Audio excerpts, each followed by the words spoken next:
George Michael was so addicted to Diet Coke he knocked back at least 25 cans of the stuff a day, a pal has said.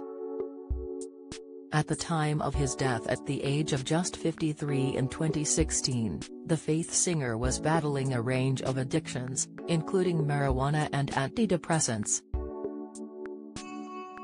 But his music producer pal Johnny Douglas has revealed one of the former Wham! Star's habits was downing fizzy pop. Speaking to the Daily Star, he said, he smoked weed in the studio, as the majority of people do. He was also on antidepressants, but he was the ultimate professional. He was never drugged out and I never saw him do anything that I would consider destructive, apart from his addiction to Diet Coke. Get all the biggest showbiz news straight to your inbox. Sign up for the free Mirror Showbiz newsletter. Johnny said George was on at least 25 cans a day and drank it so often the cans were practically welded to his hand. You could look in his Range Rover and it was like a graveyard of empty Diet Coke cans, he added.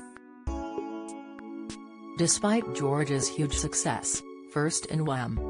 With co-star Andrew Ridgeley in the 80s and then as a solo artist, the singer wasn't happy towards the end of his life. Previously in good shape, his weight ballooned to around 16 stone and he became increasingly reclusive. He died alone at his home in Goring-on-Thames in Oxfordshire on Christmas Day 2016 after suffering heart failure. Prior to his death, the star's battle with addictions, particularly drugs, had been well documented. In 2010 he famously crashed his Range Rover into a branch of Snappy Snaps near his home in Hampstead while under the influence, which landed him in jail for 8 weeks. The tragic story of his downward spiral is set to be explored in the upcoming biography George Michael, a life authored by writer James Gavin. According to the Daily Mail, the author concluded in the book that George died a pathetic, lonely and broken figure and had turned to drugs to numb his feelings. The outlet stated the singer ended his days as a recluse who binged on junk food and male prostitutes and took industrial quantities of GHB as well as smoking crystal meth and crack cocaine. George also experienced his share of heartache throughout his life. After years of keeping his sexuality a secret, he publicly revealed he was gay after being arrested over a lewd act in a Los Angeles public toilet in 1998. He was later caught engaging in public sex on North London's Hampstead Heath in 2008.